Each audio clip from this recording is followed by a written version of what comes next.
Has llegado a un lugar donde las sombras nunca se van.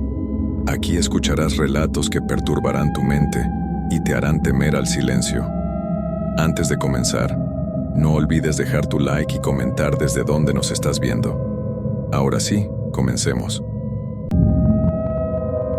Hay algo en los trabajos de noche que cambia a las personas.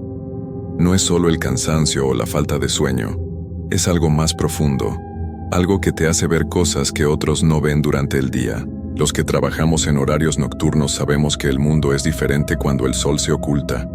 Las sombras se alargan, los sonidos se amplifican y tu mente empieza a jugar trucos que durante el día jamás experimentarías. Por eso, cuando me preguntan si creo en lo sobrenatural, siempre respondo lo mismo. Trabaja una semana completa de madrugada en un lugar solitario y después me dices si sigues pensando igual. Mi nombre es Roberto Hernández Morales y soy de Guadalajara, Jalisco. Durante 5 años trabajé como vigilante nocturno en diferentes lugares de la ciudad. Lo que voy a contarles pasó hace 2 años, en mi último trabajo de ese tipo. Desde entonces, no he podido volver a trabajar de noche. Ni siquiera puedo estar despierto después de las 11, sin sentir esa sensación fría en la espalda. Esa certeza de que algo me está observando desde las sombras. Todo comenzó cuando conseguí trabajo en una empresa de limpieza industrial. Mi horario era de 11 de la noche a 7 de la mañana. Mi trabajo consistía en vigilar las oficinas de un edificio de 12 pisos en el centro de la ciudad, mientras los equipos de limpieza hacían su trabajo. El edificio era viejo, construido en los años 70. Durante el día albergaba oficinas de contadores, abogados y algunas empresas pequeñas. Pero de noche, cuando todos se iban a sus casas, el lugar se transformaba completamente. Los pasillos que durante el día estaban llenos de gente conversando y teléfonos sonando, de noche se volvían túneles silenciosos donde cada paso resonaba como un eco fantasmal. Las oficinas con sus ventanas grandes que durante el día dejaban entrar la luz del sol, de noche se convertían en rectángulos negros que parecían observarte. Mi supervisor, don Aurelio, un hombre mayor con más de 20 años trabajando de noche, me dio las instrucciones el primer día. Era un tipo serio, de pocas palabras, pero se notaba que sabía lo que hacía. «Mira, muchacho», me dijo mientras me entregaba las llaves y la lámpara. «Este trabajo es sencillo, pero hay reglas que debes seguir si no quieres meterte en problemas». «¿Qué tipo de problemas?», le pregunté pensando que se refería a robos o vandalismo. Don Aurelio me miró fijamente por unos segundos antes de responder. «Hay pisos donde no debes entrar después de la medianoche, el 7º y el 10º. No importa lo que escuches, no importa lo que veas, nunca subas a esos pisos después de las 12. Me pareció extraño, pero pensé que tal vez tenían problemas con las instalaciones eléctricas o algo así. ¿Y si hay una emergencia? No va a haber emergencias en esos pisos», me dijo con una certeza que me puso la piel de gallina. «Créeme, en 20 años nunca ha pasado nada ahí que requiera tu intervención». Después me explicó el resto de mis responsabilidades. Debía hacer rondas cada 2 horas por todos los pisos, excepto el 7º y el 10º después de medianoche. Tenía que revisar que todas las puertas estuvieran cerradas, que no hubiera luces encendidas innecesariamente y que los equipos de limpieza estuvieran haciendo su trabajo correctamente. El primer mes transcurrió sin problemas. El trabajo era monótono pero no difícil. Los equipos de limpieza eran personas calladas que hacían su trabajo sin molestar. Yo pasaba la mayor parte del tiempo en la recepción del primer piso, leyendo o viendo videos en mi teléfono. Las rondas se volvieron rutinarias. Subía piso por piso, revisaba las oficinas, saludaba a los trabajadores de limpieza y regresaba a mi puesto. Durante las primeras semanas ni siquiera pensé en los pisos prohibidos. Si don Aurelio decía que no debía subir, no subía. Era así de simple. Pero conforme pasaron las semanas empecé a notar cosas extrañas. Primero fueron los elevadores. A veces, cuando estaba en el primer piso, escuchaba cómo los elevadores se movían solos. Al principio pensé que era el personal de limpieza, pero cuando preguntaba, me decían que ellos no habían usado los elevadores en las últimas horas. Una noche, alrededor de las 2 de la madrugada, Estaba sentado en recepción cuando escuché el familiar sonido del elevador abriéndose en el primer piso. Me levanté para ver quién bajaba, pero cuando llegué frente a las puertas del elevador, estaba vacío. Lo extraño es que el indicador mostraba que había bajado del 7º piso. Le pregunté a doña Carmen, la supervisora de limpieza, si alguno de sus empleados había estado en el 7º piso. Me miró extrañada y me dijo que tenían instrucciones estrictas de no limpiar ese piso ni el 10º. ¿Por qué?, le pregunté. Doña Carmen se encogió de hombros. No lo sé, mijo. Esas son las reglas desde que empecé a trabajar aquí hace 10 años. Esos pisos los limpia otra empresa, pero solo de día. Esa respuesta no me tranquilizó para nada.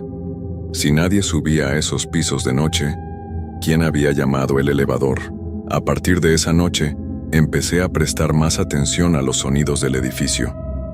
Durante el día, cuando hay gente trabajando, los edificios están llenos de ruidos, conversaciones, teléfonos, impresoras, pasos, puertas que se abren y cierran. Pero de noche, cuando está casi vacío, cada sonido se amplifica y se vuelve más notorio. Empecé a escuchar cosas que al principio pensé que eran normales. Sonidos de pasos en los pisos superiores, puertas que se cerraban suavemente, el sonido ocasional de un teléfono sonando por unos segundos y después deteniéndose. Al principio le echaba la culpa a los trabajadores de limpieza, pero cuando les preguntaba si habían estado en cierto piso a cierta hora, siempre me decían que no.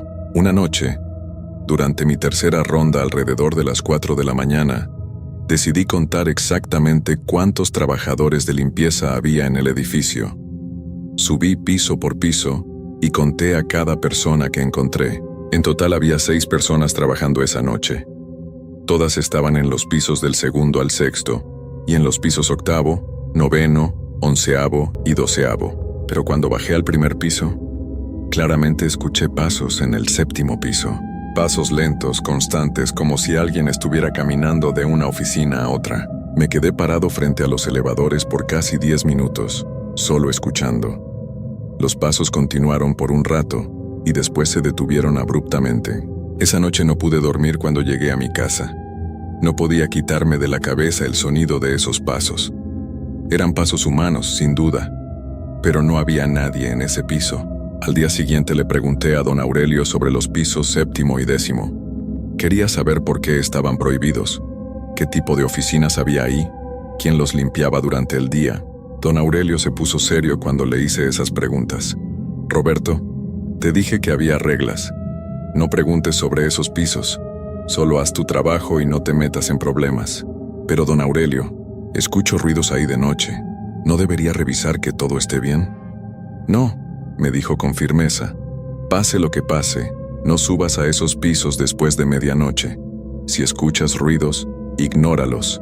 Si ves luces, ignóralas. Si los elevadores van solos a esos pisos, déjalos. Esas son las reglas. ¿Pero por qué?, insistí. Don Aurelio suspiró profundamente y me miró como si estuviera decidiendo cuánto contarme. Finalmente habló en voz baja. Hace muchos años pasó algo en esos pisos, algo que es mejor no recordar. Desde entonces, nadie trabaja ahí de noche. La empresa que nos contrata sabe esto. Por eso nos pagan extra por trabajar en este edificio. ¿Qué tipo de algo?, pregunté, pero don Aurelio ya se estaba alejando. Solo sigue las reglas, muchacho, por tu propio bien. Esa conversación no me tranquilizó para nada. Al contrario, ahora tenía más curiosidad sobre lo que podía haber pasado en esos pisos. Pero también tenía más miedo. Esa noche, cuando empecé mi turno, decidí que iba a ignorar completamente cualquier sonido que viniera de los pisos 7º y 10º. Si don Aurelio decía que era mejor no saber, entonces no iba a saber. Pero el problema con tratar de ignorar algo es que terminas prestándole más atención. Durante mi primera ronda, cuando pasé por el 6º piso, claramente escuché el sonido de una silla rodando directamente arriba de mí, como cuando alguien se levanta de su escritorio y empuja la silla hacia atrás. Traté de ignorarlo, pero el sonido se repitió varias veces durante la noche. Siempre en el mismo lugar, siempre a la misma hora durante mis rondas. Era como si alguien estuviera trabajando en una oficina del 7º piso, siguiendo exactamente el mismo horario todas las noches. Durante la segunda semana, los sonidos se volvieron más frecuentes y más claros. No solo escuchaba la silla rodando, sino también pasos que iban de un lado al otro del séptimo piso. A veces escuchaba como si alguien estuviera moviendo papeles o abriendo y cerrando cajones. Lo más perturbador era que estos sonidos seguían un patrón. Siempre comenzaban alrededor de la 1 de la mañana y se detenían exactamente a las 5. Era como si alguien tuviera un horario de trabajo muy específico en ese piso vacío. Una noche alrededor de las 3 de la mañana, estaba haciendo mi ronda por el 8º piso cuando escuché algo que me heló la sangre. Era el sonido de una máquina de escribir. Nadie usa máquinas de escribir hoy en día. Todas las oficinas del edificio tenían computadoras modernas, pero el sonido era inconfundible. El tipeo rápido y constante, el sonido metálico de las teclas golpeando el papel, incluso el sonido de la campana cuando se llegaba al final de la línea.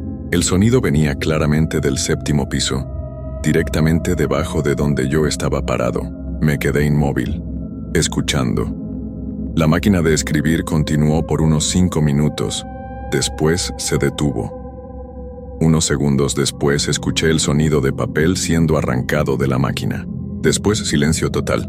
Bajé al 6º piso lo más rápido que pude.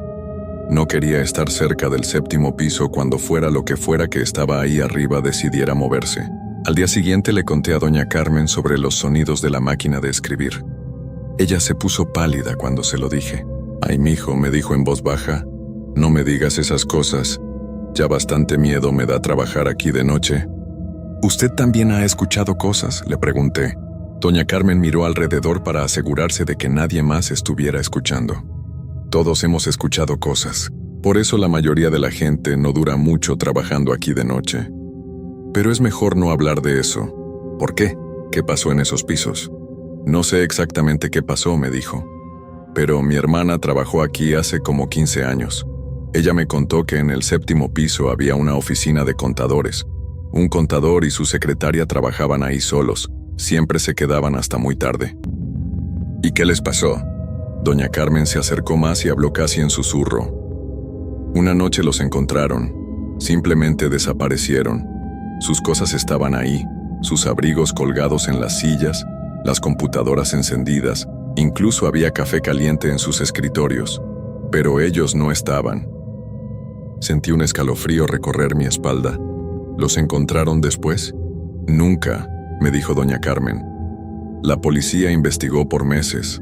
No había señales de lucha, no faltaba dinero, las puertas estaban cerradas con llave por dentro. Simplemente desaparecieron». «¿Y el 10º piso?». Doña Carmen negó con la cabeza. «De ese piso es mejor no hablar. Solo te voy a decir una cosa. Después de lo que pasó ahí, cerraron toda esa área y nunca la volvieron a abrir». Esa información me puso muy nervioso. Ya no eran solo sonidos extraños. Ahora sabía que había una historia detrás de esos pisos prohibidos.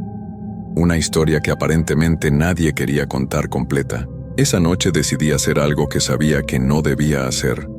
Durante mi ronda de las 3 de la mañana, en lugar de evitar el 7º piso, subí hasta el 6º y me quedé parado junto a la escalera de emergencia. Quería escuchar más claramente lo que pasaba arriba. No tuve que esperar mucho. Alrededor de las 3:15 empezaron los sonidos familiares.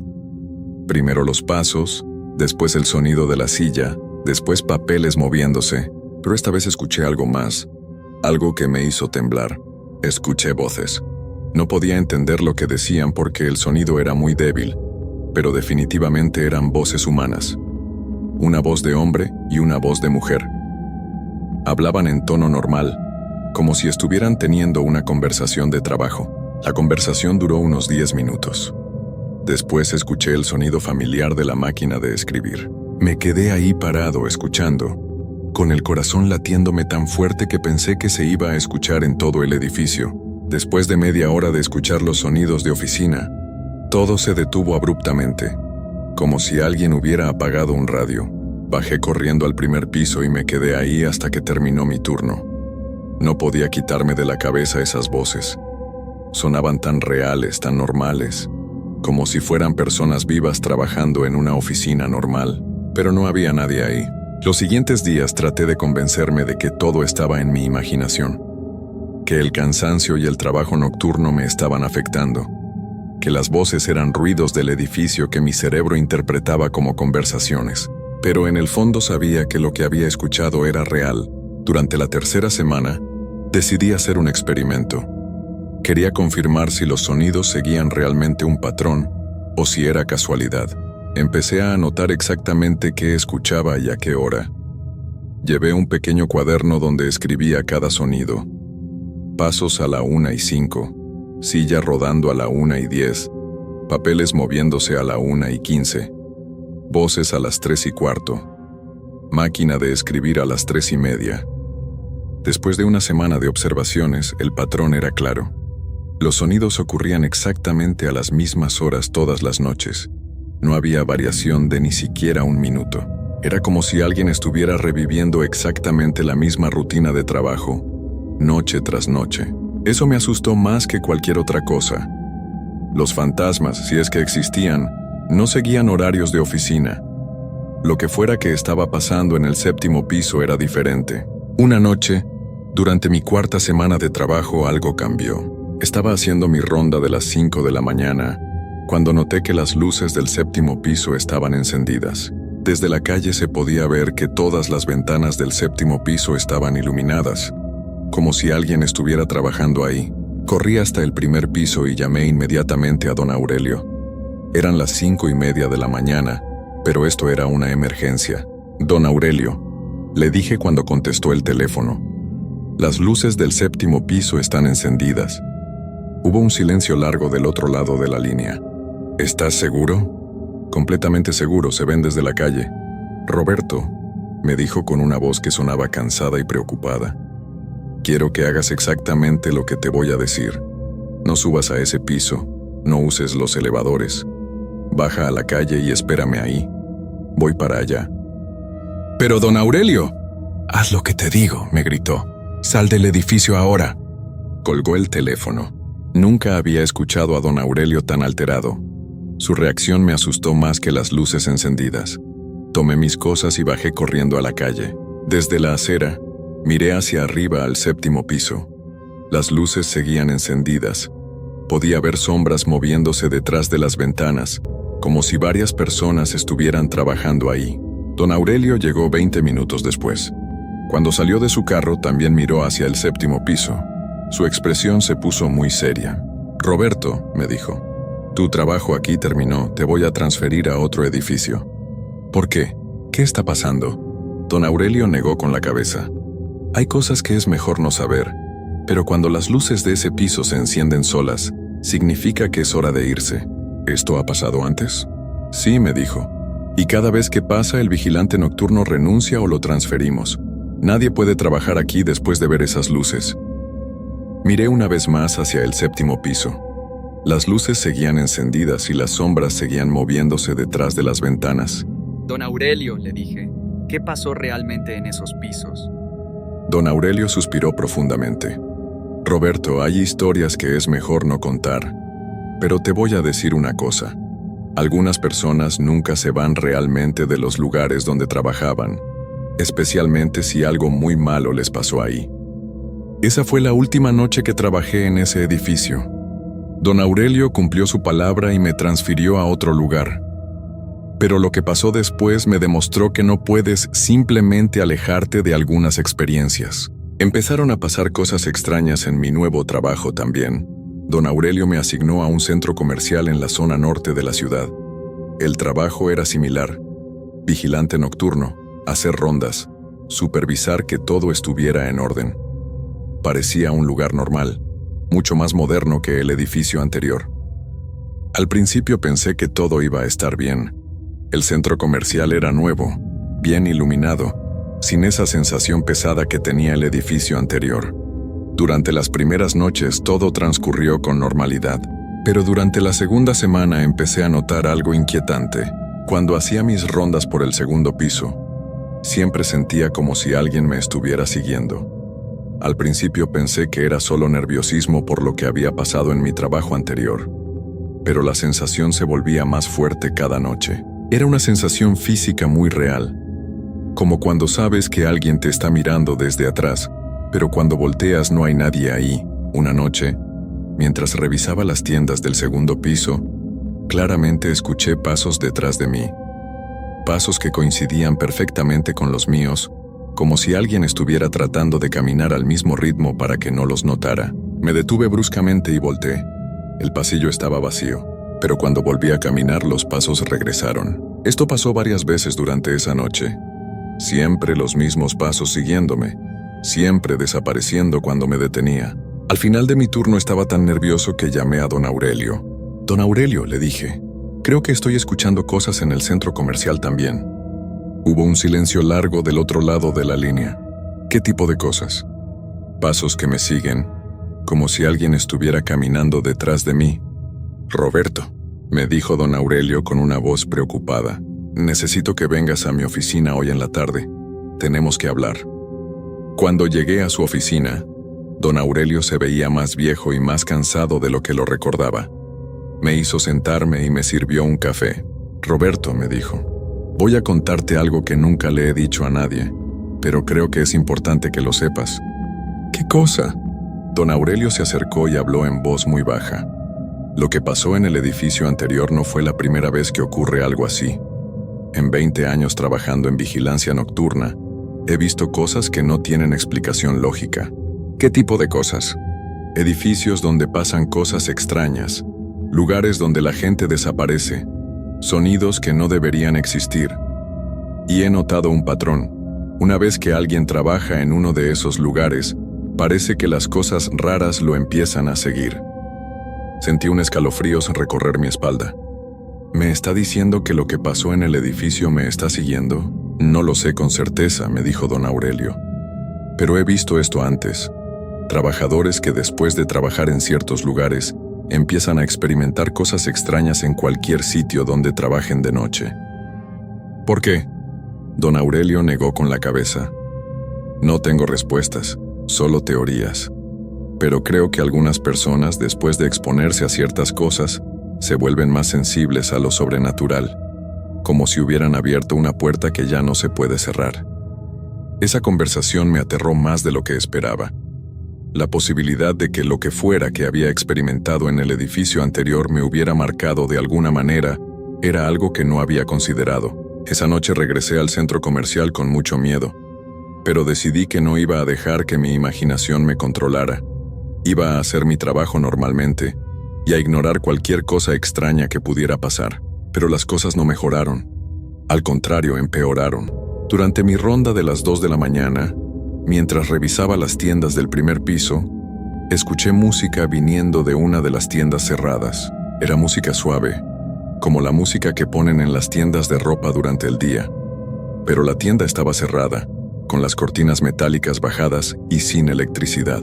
Me acerqué a la cortina metálica y puse mi oído contra el metal. La música se escuchaba claramente desde adentro. No era mi imaginación. Toqué la cortina con los nudillos. La música se detuvo inmediatamente. Esperé unos minutos y volví a tocar. Esta vez no pasó nada. Al día siguiente le pregunté al administrador del centro comercial sobre esa tienda. Me dijo que había estado vacía por más de 6 meses, desde que el inquilino anterior se mudó. ¿Hay electricidad conectada?, le pregunté. No, me dijo. Cuando una tienda está vacía, cortamos toda la electricidad para ahorrar costos. Esa noche decidí llevar mi teléfono y grabar los sonidos extraños que escuchara. Quería tener pruebas de lo que estaba pasando. Durante mi ronda de las 3 de la mañana, los pasos que me seguían regresaron. Esta vez saqué mi teléfono y empecé a grabar mientras caminaba. Cuando revisé la grabación más tarde, casi se me para el corazón. En la grabación se escuchaban claramente mis pasos, pero también se escuchaban otros pasos. Pasos que seguían exactamente el mismo ritmo que los míos, pero que sonaban diferentes, más pesados, como si la persona que los hacía fuera más grande que yo. Lo más perturbador era que en la grabación se podía escuchar claramente cuando yo me detenía, y los otros pasos continuaban por unos segundos más, antes de detenerse también. Tenía pruebas. Algo me estaba siguiendo y no era mi imaginación. Esa evidencia, en lugar de tranquilizarme, me aterró completamente. Una cosa es pensar que estás imaginando cosas por el cansancio o el estrés. Otra muy diferente es tener pruebas de que algo sobrenatural está pasando realmente. La siguiente noche no pude dormir antes de ir al trabajo. Cada vez que cerraba los ojos, escuchaba esos pasos siguiéndome. Cuando llegué al centro comercial, me sentía agotado y nervioso. Don Aurelio notó mi estado cuando llegó a hacer su inspección nocturna. «Roberto», me dijo, «te ves terrible, ¿estás durmiendo?» «No mucho», le admití. «Las cosas están empeorando». Don Aurelio suspiró. «Mira, muchacho, te voy a ser honesto. Creo que necesitas dejar de trabajar de noche por un tiempo». «¿Me está corriendo?» «No te estoy corriendo, pero creo que necesitas un descanso. He visto esto antes.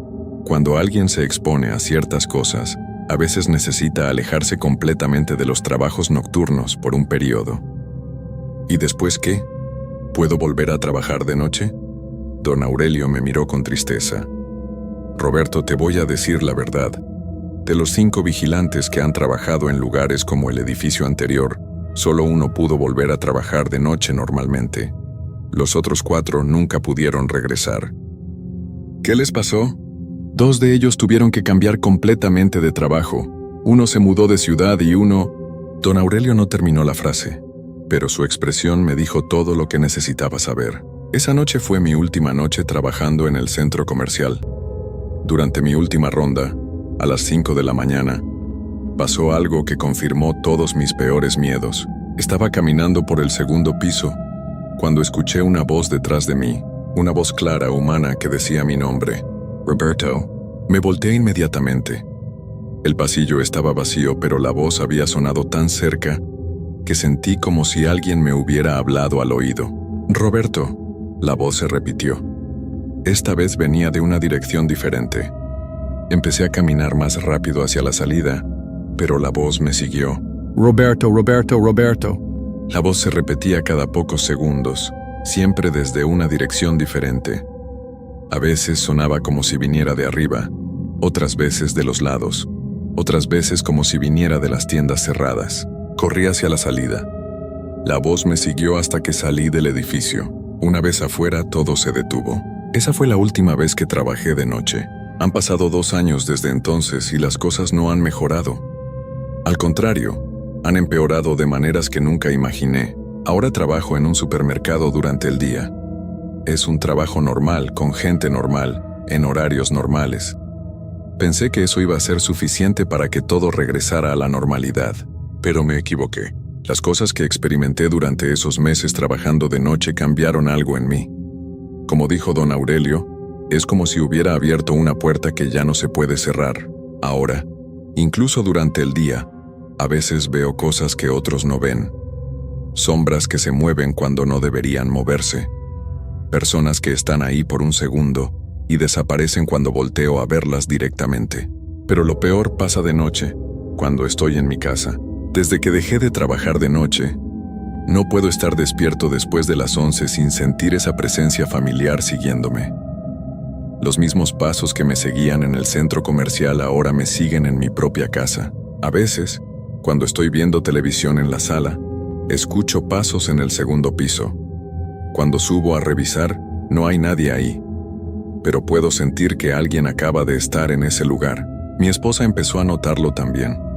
Al principio pensó que estaba exagerando, que el estrés del trabajo me había afectado, pero después de unas semanas empezó a escuchar cosas también. «Roberto», me dijo una noche, «anoche escuché a alguien caminando en la cochera. Pensé que eras tú, pero cuando fui a revisar tú estabas dormido en la cama». Después de eso, mi esposa empezó a tener miedo de estar sola en la casa de noche. Empezó a quedarse con su hermana cuando yo tenía que salir en las noches. «Hay algo en esta casa», me dijo una mañana, «algo que no estaba ahí antes». Intentamos mudarnos. Pensamos que tal vez el problema era la casa, pero las cosas nos siguieron a la nueva casa también. Ahora vivo con la certeza constante de que algo me está siguiendo. Algo que comenzó en aquel edificio de oficinas y que nunca me va a dejar en paz. He tratado de buscar ayuda. Fui con sacerdotes, con curanderos, incluso con un psicólogo. Todos me han dado diferentes explicaciones y diferentes soluciones. Pero nada funciona. El psicólogo me dice que es estrés postraumático, que mi mente está creando estas experiencias como resultado del miedo que viví en el edificio. Los sacerdotes me han hecho limpias y bendiciones. Los curanderos me han dado hierbas y amuletos, pero las cosas siguen pasando. Hace 6 meses mi esposa finalmente se mudó con su hermana de manera permanente.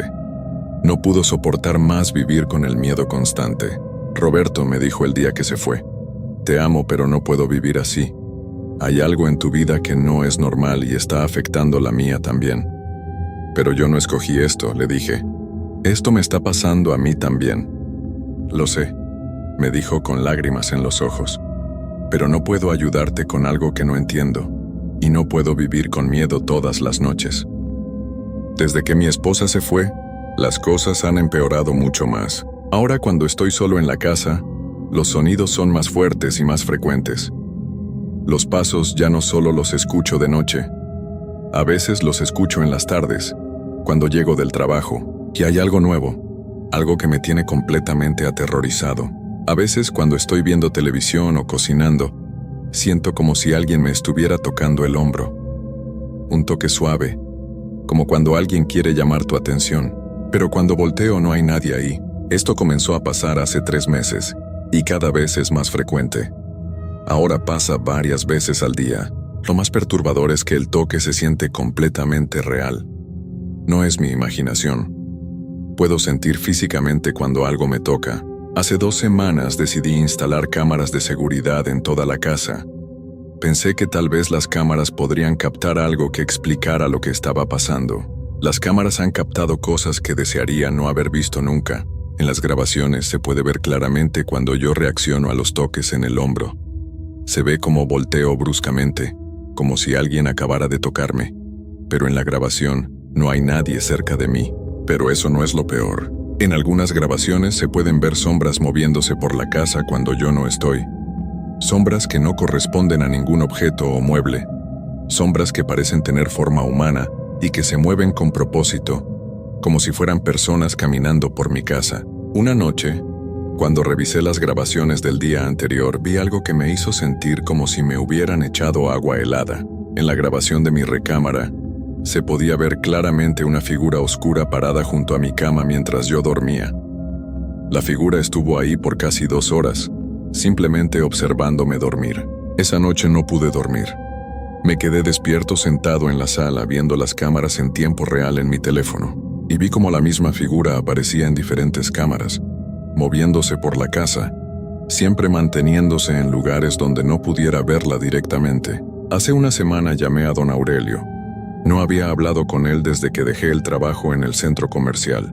Don Aurelio, le dije, necesito saber exactamente qué pasó en aquel edificio. Necesito saber qué me está siguiendo. Don Aurelio suspiró profundamente. Roberto, hay cosas que es mejor no saber. Ya no me importa, le dije. Mi vida se está desmoronando. Mi esposa me dejó. No puedo dormir. No puedo estar solo. Necesito respuestas. Hubo un silencio largo. Finalmente, don Aurelio habló. Está bien, me dijo. Nos vemos mañana en mi oficina. Te voy a contar todo lo que sé. Al día siguiente, cuando llegué a su oficina, don Aurelio se veía como si hubiera envejecido 10 años. Roberto, me dijo, lo que te voy a contar no lo sabe casi nadie, pero tienes derecho a saberlo. Dígame todo. Don Aurelio se acercó y habló en voz muy baja. En el 7º piso del edificio trabajaba un contador llamado Miguel Hernández y su secretaria, Patricia Vega. Trabajaban solos, siempre se quedaban hasta muy tarde. Doña Carmen ya me había contado eso.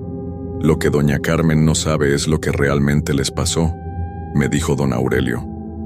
No desaparecieron. Los encontraron en sus escritorios a la mañana siguiente, pero habían perdido la razón completamente.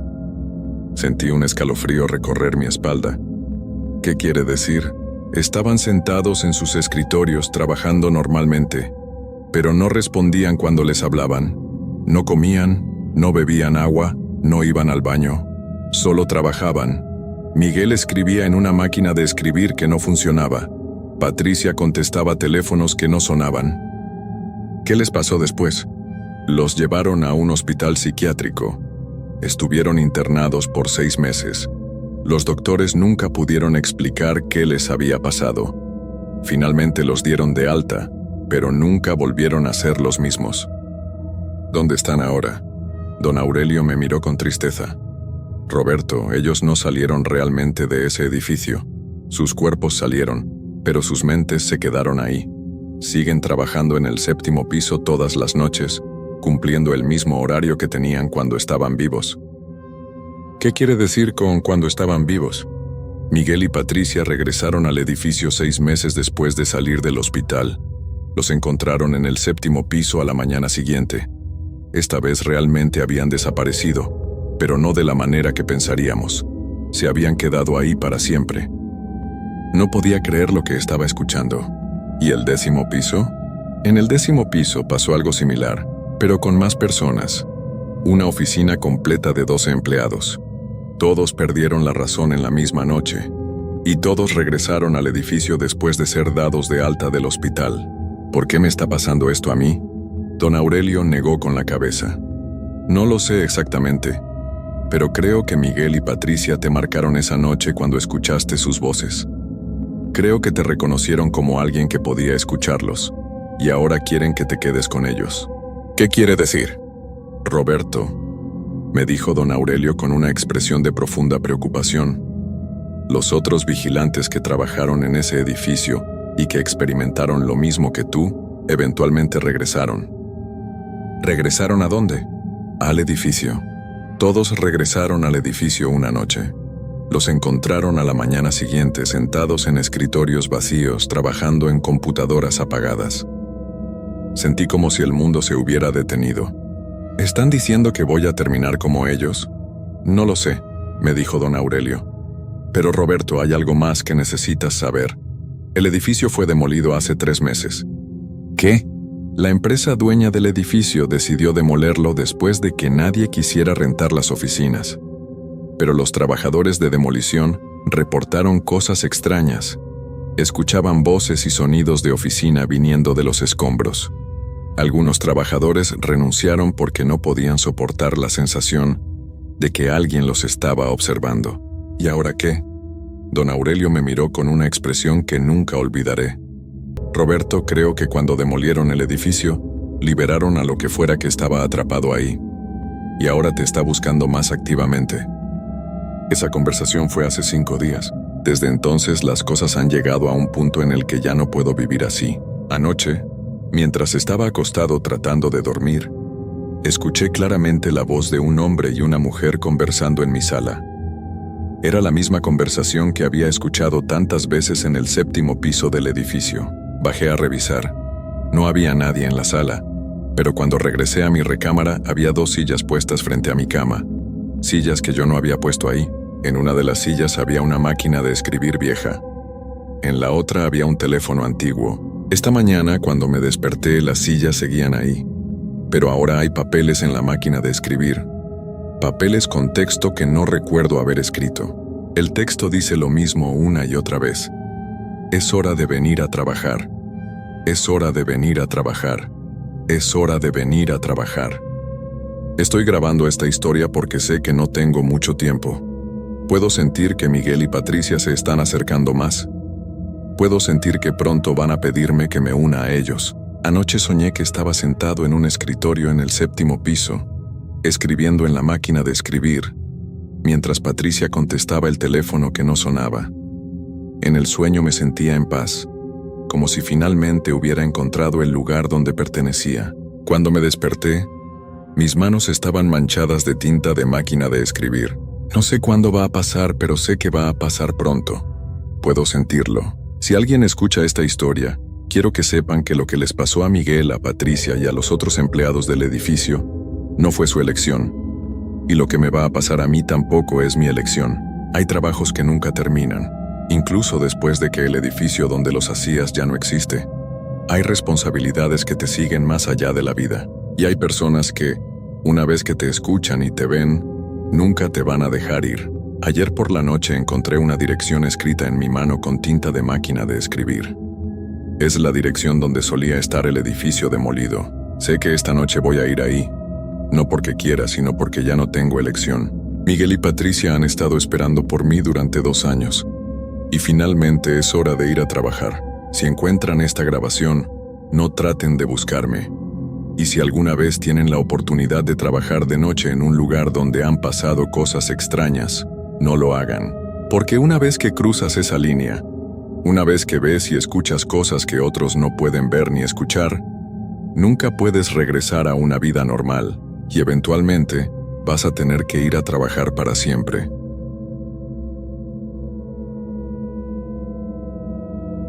Antes de contarles lo que viví, quiero que reflexionen sobre algo. Todos creemos que conocemos los lugares donde trabajamos, que sabemos qué esperar en cada turno, en cada rincón de nuestra rutina, pero la verdad es que hay cosas que suceden cuando el mundo duerme, cosas que no aparecen en ningún reporte, que nadie más ve porque no están ahí en ese momento exacto, y cuando eres testigo de algo que no debería existir, algo que desafía todo lo que conoces, te das cuenta de que la realidad es mucho más frágil de lo que pensamos. A veces, el miedo no viene de lo desconocido, sino de descubrir que lo imposible siempre estuvo ahí, esperando a que lo miraras a los ojos. Me llamo Roberto Méndez Salazar y soy de Querétaro, México. Llevo 12 años trabajando como policía vial en la autopista México-Querétaro.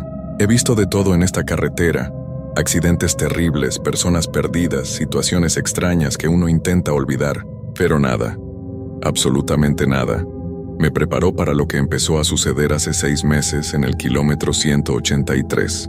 Todo comenzó una noche de febrero. Hacía frío, de esos fríos secos que te entran hasta los huesos aunque lleves chamarra. Eran casi las 3 de la mañana y yo estaba haciendo mi recorrido habitual en la patrulla. A esa hora, la autopista está casi vacía. Pasan algunos trailers, uno que otro auto de madrugada, pero en su mayoría es un camino oscuro y silencioso que se extiende como una serpiente negra entre los cerros. Iba escuchando la radio, medio adormilado por el ronroneo del motor cuando vi algo en el arcén. Al principio pensé que era un animal, tal vez un perro o un coyote, pero cuando me acerqué con la patrulla y alumbré con las luces altas, vi que era una persona. Era una mujer. Estaba parada completamente quieta, dándome la espalda, mirando hacia el monte oscuro que se extendía al lado de la carretera. Vestía algo blanco, como un camisón o una bata larga. El cabello negro le caía sobre los hombros, lacio y sin movimiento a pesar del viento que soplaba esa noche. Me estacioné en el arcén y encendí las luces de emergencia. Agarré la linterna y bajé de la patrulla. El viento soplaba fuerte y se llevaba cualquier sonido. Mis botas crujían sobre la grava del arcén mientras me acercaba. «Oiga, señora, ¿se encuentra bien?», le pregunté manteniendo una distancia prudente. No se movió, ni siquiera volteó la cabeza. «Señora, necesito que me responda. ¿Está perdida? ¿Necesita ayuda?», insistí acercándome un poco más. El viento seguía soplando, moviendo mi uniforme, pero el cabello de ella permanecía extrañamente inmóvil. Eso fue lo primero que me pareció raro. No se movía nada de su ropa, como si estuviera congelada en el tiempo. Di otro paso y repetí la pregunta. Esta vez, lentamente, muy lentamente, empezó a girar la cabeza hacia mí.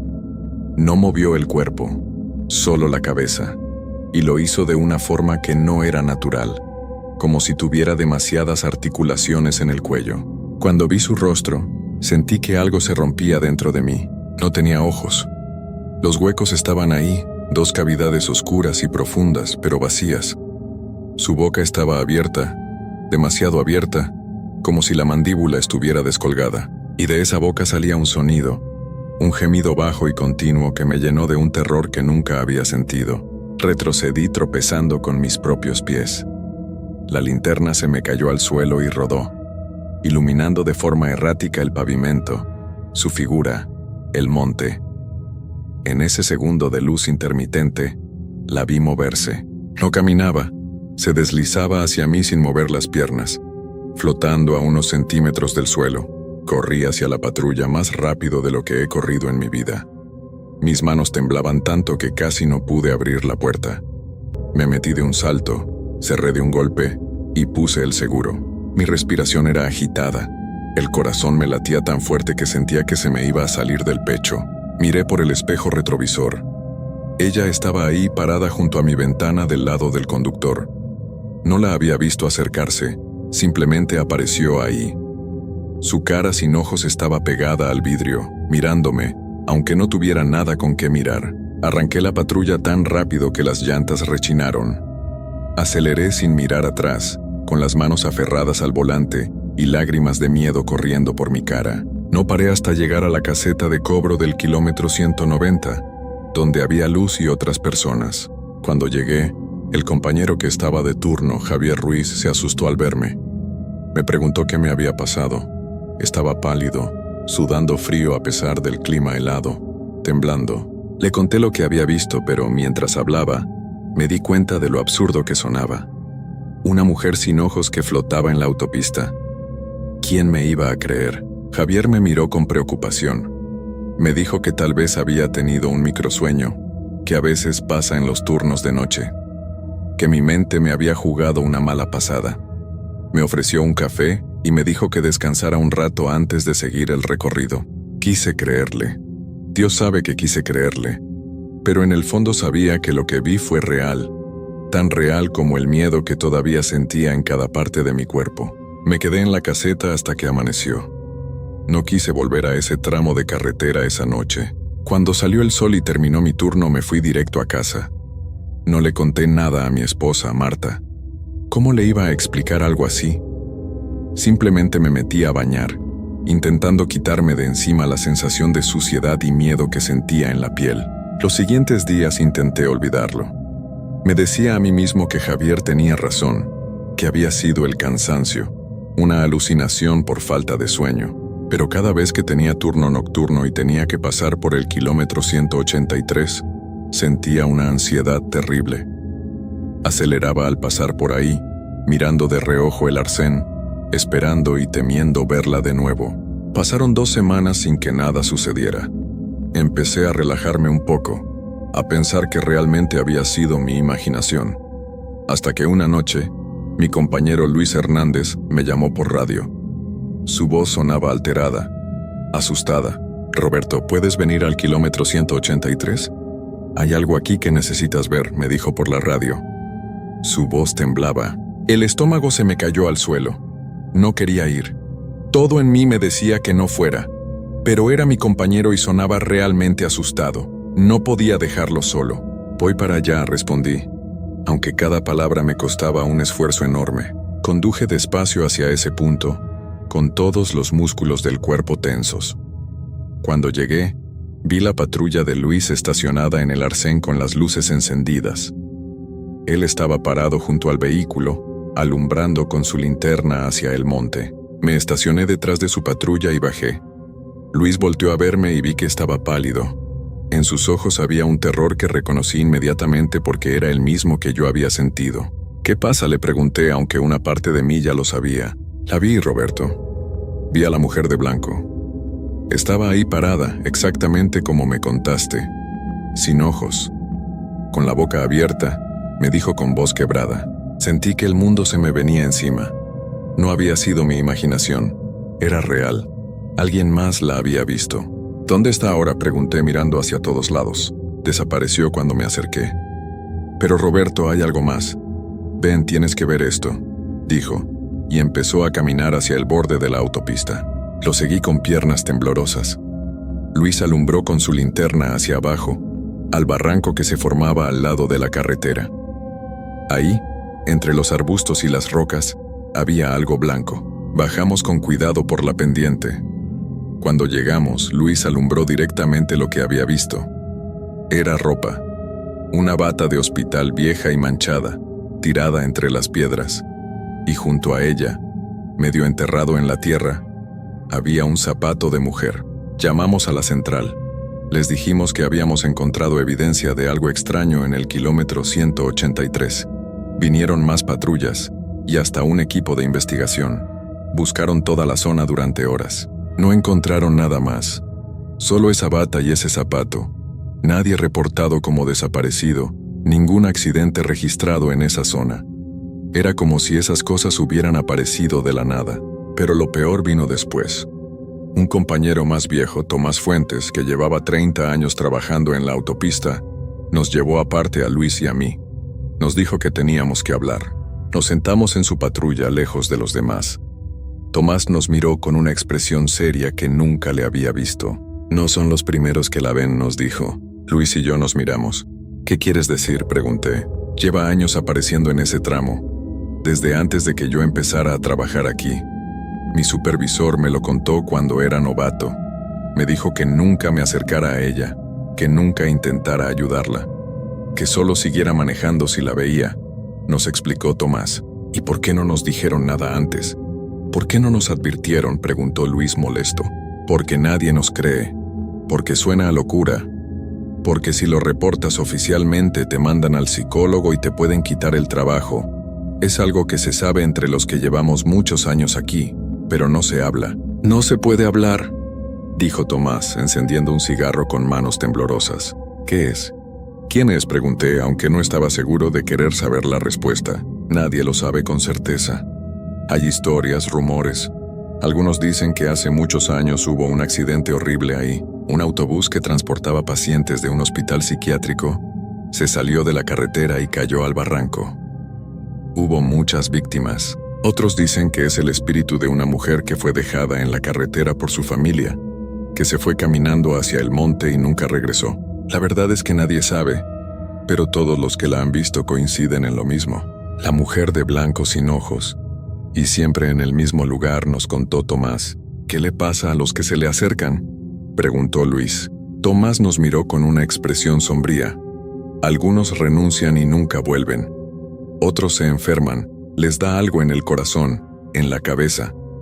Y hay uno, hace como 15 años, que desapareció. Terminó su turno, se fue a su casa y nadie lo volvió a ver. Su familia lo buscó por meses. Nunca apareció. Sentí un escalofrío recorrer mi espalda. ¿Y qué hacemos?, pregunté. Nada. No hay nada que hacer. Ella está ahí y va a seguir estando. Lo único que pueden hacer es no acercarse. Si la ven, sigan manejando. No se detengan, no intenten ayudarla, no la miren directamente. Hagan como si no existiera, nos advirtió. Esa noche no pude dormir. Cada vez que cerraba los ojos veía ese rostro sin ojos, esa boca abierta de forma imposible. Escuchaba ese gemido que parecía venir de lo más profundo del infierno. Las siguientes semanas fueron una tortura. Cada turno nocturno era una prueba de voluntad. Tenía que pasar por el kilómetro 183 varias veces por noche, y cada vez lo hacía acelerando, con la mirada al frente, negándome a ver el arcén. Pero era imposible no mirar. Siempre, en algún momento, mis ojos se desviaban hacia ese lado de la carretera. Y a veces, solo a veces, la veía ahí, parada, inmóvil, esperando. Una noche fue diferente. Eran las 4 de la madrugada. Había niebla, algo raro en esa zona, pero no imposible. La niebla hacía que todo se viera borroso, fantasmal. Iba conduciendo despacio por la poca visibilidad cuando, de repente, ella apareció. No estaba en el arcén. Estaba en medio de la carretera. Frené de golpe. Las llantas rechinaron sobre el asfalto mojado. La patrulla se detuvo a menos de 3 metros de donde ella estaba parada. Mi respiración se detuvo. El corazón dejó de latir por un segundo. Ella estaba ahí, en medio de mi carril, con esa bata blanca que ahora podía ver estaba rasgada y sucia. Su cabello negro caía sobre su rostro, ocultándolo parcialmente. Pero yo sabía lo que había debajo. Esos huecos vacíos donde deberían estar los ojos. Intenté echar la patrulla en reversa, pero el motor se apagó. Giré la llave desesperadamente. Nada. La patrulla estaba muerta. Ella empezó a acercarse. No caminaba, se deslizaba como la primera vez. Con cada segundo que pasaba estaba más cerca de mi parabrisas. El pánico me inundó completamente. Grité, aunque no sé qué grité. Intenté abrir la puerta para salir corriendo, pero estaba atascada. Golpeé la ventana, el volante, cualquier cosa. Ella llegó hasta el cofre de la patrulla. Se inclinó hacia adelante apoyando las manos en el metal. Sus dedos eran largos, demasiado largos, con uñas negras y rotas. Lentamente, levantó la cabeza y me miró. Aunque no tenía ojos, sé que me estaba mirando. Sentí su mirada atravesándome, entrando en mi alma, viendo todo lo que soy, todo lo que he hecho. todos mis miedos más profundos. Su boca se abrió aún más, imposiblemente más, y de ella salió un sonido. No era un gemido esta vez. Era una palabra. Mi nombre. Roberto, dijo con una voz que sonaba como 1000 voces al mismo tiempo. Voces de hombres, mujeres, niños, todos susurrando mi nombre al unísono. En ese momento la patrulla arrancó sola. El motor rugió con vida. Las llantas giraron y el vehículo salió disparado hacia adelante, atravesando la figura de la mujer como si fuera humo. Miré por el retrovisor. Ella seguía ahí parada en medio de la carretera viéndome alejar. Esa fue la última vez que trabajé en turno nocturno. Pedí un cambio de horario inmediatamente. Dije que tenía problemas familiares, que necesitaba estar en casa por las noches. Me lo aprobaron sin hacer preguntas. Ahora trabajo de día, pero incluso con el sol brillando, cuando paso por el kilómetro 183, siento un frío que no tiene nada que ver con el clima. Siento que ella sigue ahí, esperando en las sombras, esperando a que caiga la noche. Luis pidió su traslado a otra carretera. Se fue al mes siguiente. Nunca volvimos a hablar de lo que vimos. Pero lo peor no es lo que vi esa noche. Lo peor es que ella sabe quién soy. Dijo mi nombre. Y hay noches, cuando estoy en mi casa con mi esposa, cuando todo está oscuro y silencioso, que escucho ese sonido, ese gemido bajo y continuo. Y sé que está ahí afuera, en algún lugar, recordándome. Marta me pregunta por qué ya no duermo bien, por qué me despierto gritando en medio de la noche. No puedo decirle la verdad. No puedo contarle que hay algo ahí afuera que conoce mi nombre, que me buscó y me encontró. El otro día, uno de los compañeros nuevos, un muchacho joven que acaba de entrar al cuerpo, me preguntó si era cierto lo que decían sobre el kilómetro 183. Le dije que no, que eran solo historias para asustar a los novatos. Pero cuando se fue me quedé pensando, ¿cuánto tiempo pasará antes de que él también la vea? ¿Cuánto tiempo antes de que ella diga su nombre? Porque eso es lo que he aprendido en estos meses. No importa si crees o no, no importa si eres escéptico o si tienes fe. Ella está ahí, ha estado ahí durante años, décadas probablemente, y va a seguir estando. No hay forma de detenerla, no hay forma de ayudarla, no hay explicación que tenga sentido, solo está ahí, en el kilómetro 183 de la autopista México-Querétaro, esperando en la oscuridad. Y ahora que sabe mi nombre, siento que una parte de mí le pertenece. A veces, cuando manejo durante el día y paso por ese lugar, miro hacia el monte oscuro que se extiende al lado de la carretera. Y juro que la veo ahí, entre los árboles, observándome. Ya no sé si algún día voy a poder escapar de ella. Ya no sé si alguien puede. Lo único que sé es que hay cosas en este mundo que no deberían existir, pero existen. Y una vez que las ves, una vez que te ven, ya nunca vuelves a ser el mismo. Hace 3 días recibí una llamada de Tomás. Su voz sonaba cansada, derrotada. Me dijo que se va a retirar el próximo mes, que ya no puede más, que después de 30 años, ella finalmente lo está rompiendo. Y entonces me dijo algo que me heló la sangre. Me dijo que anoche, cuando estaba patrullando, la vio en su espejo retrovisor, dentro de la patrulla, sentada en el asiento trasero. Colgué el teléfono y me quedé ahí, en silencio, entendiendo que esto no va a terminar. No para Tomás, no para Luis, no para mí. Ella nos ha marcado, y los marcados no escapamos. Esta es mi historia. Es real. Tan real como el miedo que siento cada noche antes de dormir. Tan real como la certeza de que, algún día, cuando menos lo espere, voy a abrir los ojos en medio de la noche y ella va a estar ahí, parada junto a mi cama, mirándome con esos huecos vacíos, susurrando mi nombre con esa voz de 1000 voces. Y no voy a poder hacer nada más que esperar a que haga lo que sea que hace con aquellos que marca. Si alguna vez tienen que manejar de noche por la autopista México-Querétaro y ven a una mujer de blanco parada en el arcén del kilómetro 183, por favor, por lo que más quieran, no se detengan, solo sigan manejando y recen para que ella no diga su nombre.